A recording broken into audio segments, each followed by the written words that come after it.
आज का दिन में प्रभु जो हम लोगों को दिया है उसके कदमों में आके उसको धन्यवाद देने के लिए जो जीवन हम याद रखें, कोई भूल ना जाए कि प्रभु आज और एक दिन हम लोगों को अपने परिवार के साथ जीवित रखा।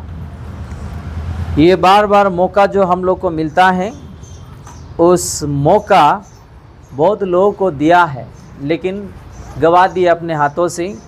हम लोग गवाने के लिए कभी भी वो गलती या उस चीज़ों में ना फंसे। आज हम मांगने के बारे में देखेंगे। आज यीशु मसीह को हम कैसा मांगते हैं। एक परिवार में एक बच्चे अपने माता पिता को मांगना जानता है। आज अपना यीशु मसीह को हम कैसा मांगते हैं, कैसा पूछते हैं। बहुत सारे लोगों का जीवन में अभी तक प्रभु से उत्तर नहीं आया है। क्यों नहीं आया है, किस लिए नहीं आया है, वो भी हम लोगों को जानना बहुत ज़रूरी है। हम देखेंगे उसका मत्ती 7 अध्याय 7 में हम देखेंगे मांगने के बारे में। आज देखेंगे आज बहुत सारे लोग मांग रहे हैं प्रभु को। कोई बीमारी के लिए, कोई कोर्ट केस में फंसे हुए हैं, कोई शादी के लिए, कोई औलाद के लिए, किसी का जीवन में शांति पाने के लिए, अलग अलग चीज़ों के लिए आज प्रभु से मांगते हैं हम। लेकिन प्रभु से हमको उत्तर मिल रहा है क्या, आज वो चीज़ हम देखेंगे।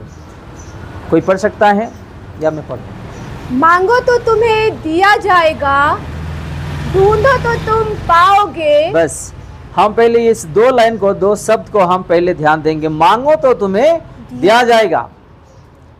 आप लोग मांगते हैं बहुत सालों से, बहुत दिनों से, बहुत महीनों से। मैं भी मांगते आ रहा हूँ। लेकिन हम आज कैसा प्रभु यीशु मसीह से पा रहे हैं, यह हर एक विश्वासियों को जानना बहुत जरूरी है। हम किस रीति से और किस प्रकार से प्रभु से हम आज अपना संपर्क रखे हैं और मांगते हैं, यह हर एक विश्वासी को जानना बहुत ज़रूरी है। कोई मांगते मांगते मांगते बीच में छोड़ देते हैं मांगना। मैं गवाही सुन रहा था एक भाई का कि जब प्रभु यीशु मसीह उसको स्वर्ग लेकर गया अपने दूतों के साथ, बहुत सारे जगह ने देखा, बहुत खूबसूरत है, बहुत इस दुनिया से कहीं गुना खूबसूरत है स्वर्ग। जब एक जगह में वहाँ पे गया वो, तो उन्हें देखा कि हमारे जो इस दुनिया में जो गोडाउन अपने आँखों में हम देखे हैं, जो सामान रखने का, गिफ्ट रखने का गोडाउन, उससे कहीं गुना ब्यूटीफुल है। यीशु को पूछा कि पिता ये क्या है, गोडाउन जैसा कुछ गिफ्ट जैसा दिख रहा है। यीशु उस भाई को उत्तर देते हैं, मेरे लोग बहुत दिनों से मांग रहे थे, लेकिन अचानक दूसरा समस्या जब उन लोगों का जीवन में आया, मांगना छोड़ दिए हैं। जब मैंने देने जा रहा था तो उन लोग मेरे से दूर हो गए, मांगना बंद कर दिए। अभी उन लोग का देने वाला चीज़ जो है यहाँ पे पड़ा हुआ है। Hallelujah, hallelujah. कितने लोगों को आई बात समझ में? जब हम मांगते हैं, जब तक ये हम नहीं पाते तब तक मांगते रहना है, मांगते रहना है, मांगते रहना है। चाहे कोई बीमारी हो, चाहे कोई मुसीबत में फंसे हुए हो, या किसी का शादी नहीं हो पा रहा, या कोई आज अलग अलग चीज़ों में फंसा हुआ है, जब तक कि प्रभु यीशु मसीह नहीं देंगे, वो मांगते रहना, मांगते रहना, मांगते रहना। हम लोगों को भूख लगता है, खाना खा रहे या हम खाना नहीं खा रहे हैं, खाना खा रहे हैं, क्योंकि हम लोगों को जिंदा रहना है, हमारा शरीर को देखभाल करना है।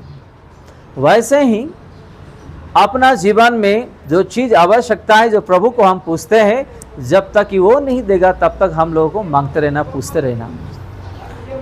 और दूसरा लाइन में क्या लिखा है, ढूंढो तो तुम पाओगे।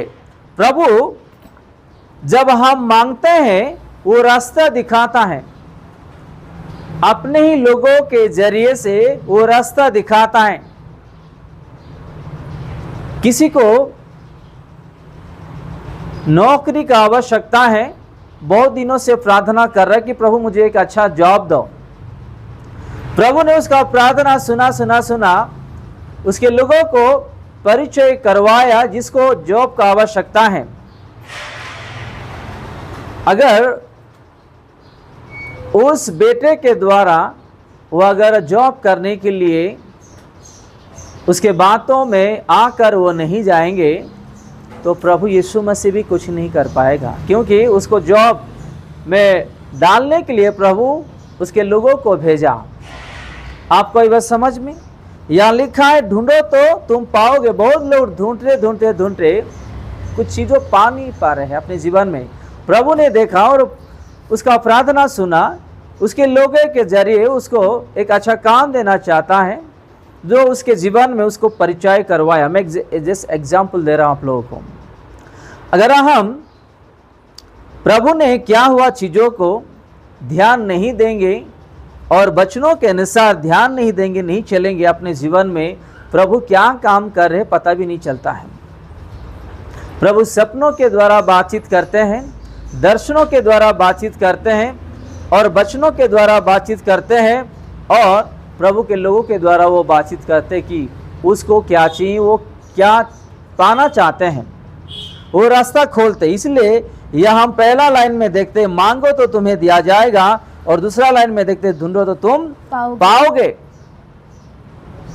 हमको जॉब चाहिए, हम घर बैठने से कोई जॉब हमको नहीं देने वाले। प्रभु उसके लोगों के द्वारा हम लोगों को जॉब देने के लिए वो रास्ता खोलता है। हमको ढूंढना है, बातचीत करना है। एग्जाम्पल दे रहा हूं मैं। तीसरी चीज क्या लिखा है? खटखटाओ तो तुम्हारे लिए खोल दिया जाएगा। खटखटाने का यानी ये दरवाजा यहाँ पे सामने बंद है, जब तक ये अंदर वाले नहीं खोलेंगे तब तक आपको क्या करना है? दरवाजा को खटखटाते रहना है। यानी कि प्रभु यीशु मसीह को आप जो है प्रार्थना में मांगते रहना, मांगते रहना, मांगते रहना, जब तक कि आपके लिए वो द्वार ना खोले तब तक के लिए आपको प्रार्थना करते रहना है। आज हम कैसे प्रार्थना कर रहे हैं? आज हम कैसा प्रार्थना कर रहे हैं और कैसा मांग रहे हैं यीशु मसीह को, हर एक विश्वासी जानना बहुत ज़रूरी है। कुछ लोग नाराज हो जाते हैं, प्रार्थना नहीं करते, कलीसिया नहीं आते, वचन नहीं पढ़ते हैं। चलो, किसी को एक 3 आवश्यकता है, किसी विश्वासी को 3 चीज़ों का आवश्यकता है। वो एक मांगा, दूसरा मांगा, तीसरा मांगा। तीसरा में से पहला वाला जो चीज़ था उसको मिल गया है, और बचा हुआ 2 चीज़ उसको नहीं मिलता है, क्योंकि उसका समय नहीं आया है। कोई क्या करते हैं, प्रभु ने तो एक दिया है, अभी वो 2 के लिए इतना साल हो गया, इतना महीना हो गया, इतना दिन हो गया है, मैं प्रार्थना करते आ रहा हूँ, लेकिन अभी तक मुझे नहीं दिया है। बाद में वो क्या करता है, नाराज होके मांगना बंद कर देता है, मांगना बंद कर देता है। देखो यहाँ पे छोटे बच्चे हैं, माता पिता को पूछते रहते हैं, जब तक कि नहीं देते माता पिता को पूछते रहते हैं, और ऐसा सताते हैं अपने माता पिता को, जब तक कि उन लोग नहीं देंगे बच्चे लोग ऐसे ही सताते रहेंगे, और एक नए दिन उन लोगों को मिल जाता है। आज हम ऐसे ही अपना पिता को मांगना है, जब तक कि वो नहीं देंगे तब तक मांगते रहना। चाहे आपका जीवन में दुख क्यों ना हो, कष्ट क्यों ना हो, समस्या क्यों ना हो, परीक्षा क्यों ना हो, बीमारी क्यों ना हो, आप कोर्ट कचहरी में फंस क्यों ना हो, या परीक्षा में क्यों फंस नहीं हो, हर चीज़ों के लिए आपको मांगते रहना है, मांगते रहना है, मांगते रहना है। हार नहीं मानना है जीवन में, कभी हार नहीं मानना है। अगर आप नहीं मांगोगे तो आपको नहीं मिलने वाला। एग्जाम्पल, हम एक ज़मीन में झाड़ लगाए, आम का झाड़ लगाए, झाड़ लगाते ही वो फल देने वाला है? नहीं देने वाला है। उसका समय में वो फल देने वाला है। जो आप प्रार्थना कर रहे हैं, प्रभु का समय में वो आपको उत्तर देंगे, आपको आशीर्वाद करेंगे। हमारे से पहले कितने लोग प्रार्थना करते आ रहे हैं, जो लोग पहला प्रार्थना किए जो चीज़ों के लिए, एग्जाम्पल, किसी को एक किडनी का प्रॉब्लम है, वो पहले प्रार्थना कर रहे हैं, हम कुछ दिनों के बाद प्रार्थना कर रहे हैं, हमारे जीवन में भी किडनी का प्रॉब्लम है, बाद में हमको चंगाई मिलेगा, पहले उसको मिलेगा। आपको ये बात समझ में?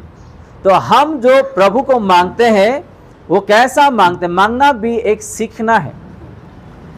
प्रभु से मांगने का एक सीख जो है अपने जीवन में होनी चाहिए। बहुत लोग नाराज होके, दुख होके प्रार्थना नहीं करते हैं, मांगते मांगते बंद कर देते हैं, और कभी कभी गुस्सा हो जाते हैं, गुस्सा कर देते हैं, ये हमारे लिए सही नहीं है। हम प्रभु से कैसा रहना है हर एक व्यक्ति को जानना बहुत ज़रूरी है। लूका उसका 12 अध्याय 10 में भी हम देखेंगे, यहाँ पे हम मांगने के बारे में देखे हैं, वहाँ पे भी हम मांगने के बारे में भी देखेंगे, वहाँ पे भी क्या प्रभु यीशु मसीह कहते हैं। लूका उसका 12 अध्याय 10 में क्या लिखा है? जो कोई मनुष्य के पुत्र के विरोध में कोई बात कहे, उसका वह अपराध क्षमा किया जाएगा, परंतु जो पवित्र आत्मा की निंदा करे, उसका अपराध क्षमा नहीं किया जाएगा। आपको ये बात समझ में? यह लिखा है, जो कोई मनुष्य के पुत्र के विरोध में कोई बात कहे, उसका वो अपराध क्षमा करने वाले हैं, परंतु पवित्र आत्मा के विरुद्ध जो निंदा करेंगे उसको क्षमा नहीं मिलने वाला। एग्जाम्पल, कोई अच्छा गाना गा रहा है या कोई अच्छा ढोलक बजा रहा है, आत्मा में होकर के जो भी करता है, पवित्र आत्मा के द्वारा जो लोग प्रभु के लिए कुछ करते हैं, ऐसे लोगों को हम कुछ कहेंगे, हमारे जीवन में क्षमा नहीं मिलने वाला है, क्योंकि वही पवित्र आत्मा हमको दिया है जो अच्छा और बुरा इस धरती पे हम लोगों को सिखाते हैं और मदद करते हैं। बिना पवित्र आत्मा हम कुछ जान नहीं पाएंगे, कुछ भी हम लोगों को मालूम नहीं पड़ेगा। एग्जाम्पल, अगर किसी को हम डांट दिए या किसी को हम गुस्सा भी कर दिए हैं, किसी को हाथ भी उठा दिए हैं, थोड़ी देर के बाद हमको एहसास होता है मैं क्यों उसको डांटा हूँ, क्यों मैं उसको गुस्सा किया हूँ, हाथ उठाया हूँ। ये चीज़ जो है पवित्र आत्मा हमको याद दिला देते हैं, ये है पवित्र आत्मा का काम। देखो, आपके जीवन में कुछ अनुभव है या नहीं मुझे तो नहीं पता है, लेकिन मेरे जीवन में बहुत सारा अनुभव है। जब मैं प्रभु के पास आया नया नया, मेरे हाथों में भी बहुत गलती हो रहा था। कुछ देर के बाद ये गलती तेरे हाथों से हुआ, तेरे जिम्मेदारी से हुआ, तेरे बोलने से हुआ, मुझे ऐसा अंदर बातचीत कोई करते थे तो मैं दुख हो जाता था। वो है पवित्र आत्मा का काम। जब हम कुछ गलत करते हैं, कुछ दिनों के बाद, ये नहीं तो अगला दिन, नहीं तो कुछ समय के बाद, ये मेरे से नहीं होना चाहिए था जो हो गया है। मैंने किसी को डांट दिया हूँ, किसी को कुछ बुरा भला कह नहीं करना था। ये पवित्र आत्मा का काम। वही पवित्र आत्मा हमारे जीवन में काम करते हैं।